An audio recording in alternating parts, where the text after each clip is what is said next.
اگر غسل کرتے وقت صابن لگا لیں تو ہم پاک ہوں گے یا نہیں ہوں گے؟ دیکھو،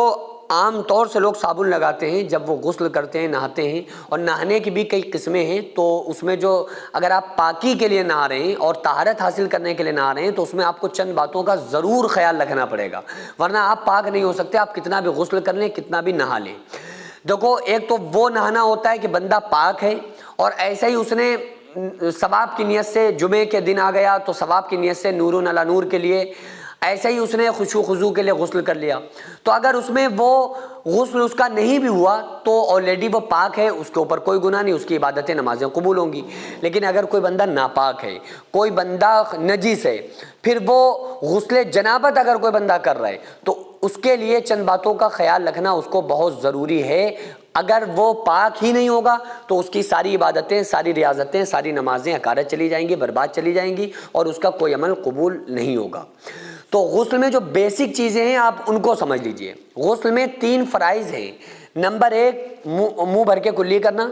روزہ اگر ہیں تو غرارہ نہیں کیا جائے گا، روزہ نہیں ہے تو غرارہ کرنا، اچھی طرح سے منہ کے اندر پانی پہنچانا اور غرارہ کرنا، اچھے سے منہ کو صاف کرنا، یہ فرض ہے۔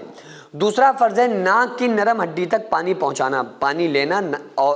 چلو میں اور اندر کو کھینچنا ناک کے اندر، تو نرم ہڈی تک پانی پہنچانا یہ دوسرا فرض ہے۔ اگر یہ ادا نہیں کیا تو آپ کا غسل ہی نہیں ہوگا، آپ پاک ہی نہیں ہو سکتے۔ تیسرا فرض ہے پورے جسم پر، پوری باڈی کے اوپر پانی بہانا۔ ایک بال کے برابر بھی اگر کہیں خشک رہ گیا تو پھر آپ کا غسل نہیں ہوگا، آپ پاک نہیں ہوں گے۔ تو اگر آپ غسل جنابت کر رہے ہیں تو اس کے لیے سب سے پہلے خاص خیال رکھنا پڑے گا کہ وہ نجاست جو آپ کے جسم کے اندر لگی ہوئی ہے، آپ کے رانوں میں لگی ہے یا آپ کے پیروں میں لگی ہے، اس کو رگڑ کے اچھی طرح سے صاف کرنا، اور اس وقت تک اس کو دھونا، رگڑنا جب تک کہ اس کی چکناوٹ ختم نہ ہو جائے۔ اگر وہ چکناوٹ کے اثرات ہیں، جب تک وہ ختم نہ ہو جائیں اس وقت تک اچھے سے رگڑ کے صاف کرنا، اس کو دھونا۔ اچھا، اسی کے لیے بہتر افضل یہ ہے کہ اگر کوئی انسان غسل جنابت کر رہا ہے، عورت ہو یا مرد ہو، تو اس کو چاہیے کہ وہ برہنہ ہو کر غسل کرے، یعنی باتھ روم میں سارے کپڑوں کو نکال دے، برہنہ ہو کر غسل کرے تاکہ وہ اچھی طرح سے غسل کر سکے، اچھی طرح سے رگڑ کے ان اعضاء کو دھو سکے، صاف کر سکے جہاں پر نجاست لگی ہوئی ہے۔ تو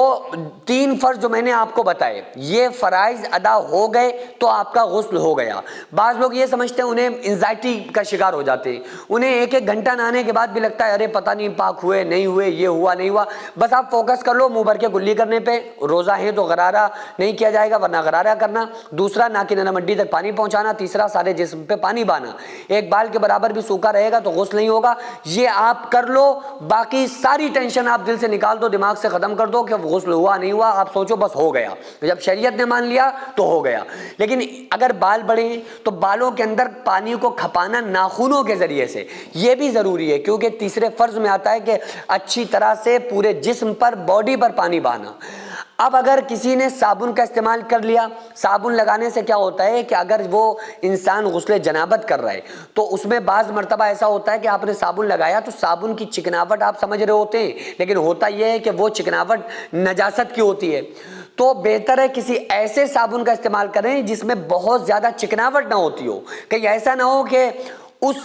منی یا مزی کے قطرات کو آپ صابن کا اثر سمجھتے رہیں اور اس کے بعد آپ نے ایسے ہی پانی ڈالا اور سمجھ رہے ہیں کہ یہ جو ہماری باڈی میں چکناوٹ یا پیروں میں چکناوٹ ہے تو صابن کی ہے اور آپ بس نکل آئے۔ تو اس لیے پہلے اچھی، یا اگر آپ صابن لگاتے ہیں یا لگا رہے ہیں تو کوئی پرابلم نہیں ہے، لیکن پہلے اچھی طرح سے نجاست کو دھونا، نجاست کو دور کرنا، نجاست کی جو چکناوٹ ہے وہ زائل ہو جائے، باڈی کے اوپر سے ختم ہو جائے، اس کے بعد پھر آپ الگ سے صابن لگا کے پھر نہا سکتے ہیں، کوئی پرابلم نہیں ہے۔ مدرسے کی چھت جو آپ کو نظر آ رہی ہے، یہ لیڈیز مدرسے کی 3ری منزل کی چھت ہے۔ اس کے اوپر تقریباً ابھی 12 کمرے بننے ہیں جس میں لڑکیوں کے رہنے کا انتظام ہوگا، بچیاں جس میں تعلیم حاصل کر رہی ہیں، عالمہ کا کورس کر رہی ہیں، بیرونی بچیاں بھی یہاں پر رہتی ہیں۔ تو بہرحال اس مدرسے کو میں نے بڑی محنت اور مشقت سے اس کو یہاں تک بنایا ہے۔ اب آپ لوگوں سے خصوصی گزارش ہے کہ ہمارے ساتھ مل کر زیادہ سے زیادہ آپ لوگ تعاون کریں۔ ہزاروں سینکڑوں روپے ہم لوگ ادھر ادھر برباد کر دیتے ہیں، لیکن جو بھی پیسہ اگر ہمارا راہ خدا میں خرچ ہو جاتا ہے، مدرسوں مسجدوں میں خرچ ہو جاتا ہے، تو پوری زندگی اس کا ثواب ملتا ہے. ہم مر جاتے ہیں، قیامت تک جب تک اس مدرسے میں تعلیم ہوتی رہے گی، جب تک لوگ قرآن پڑھتے رہیں گے، جب تک نماز پڑھی جاتی رہے گی، جب تک اللہ تعالیٰ اس کا ثواب ہمیں عطا کرتا رہے گا. تو اب آپ کے پاس صرف دو آپشن ہیں، یا تو آپ یہ کہہ دیں کہ یہ کوئی فیک ہے، یہ کوئی پیسہ کمانے کا نیا چکر ہے، تو آپ چھوڑ کر اس ویڈیو کو جا سکتے ہیں. اگر کوئی انسان مدرسے اور مسجد کے نام پر چندہ کر کے اپنا پیٹ بھرے گا تو قیامت کے دن وہ خود اپنا ذمہ دار ہوگا، خود اس کو حساب دینا پڑے گا. تو آپ لوگوں سے گزارش ہے کہ اس مدرسے کو تقریباً 1 کروڑ روپے کی سخت ضرورت ہے. آپ لوگ زیادہ سے زیادہ تعاون کریں، آپ کے تعاون کی برکت سے ہم بہت کچھ کر سکتے ہیں، بہت بڑا کام ہو سکتا ہے. آپ لوگ اگنور نہ کریں بلکہ زیادہ سے زیادہ تعاون کریں. السلام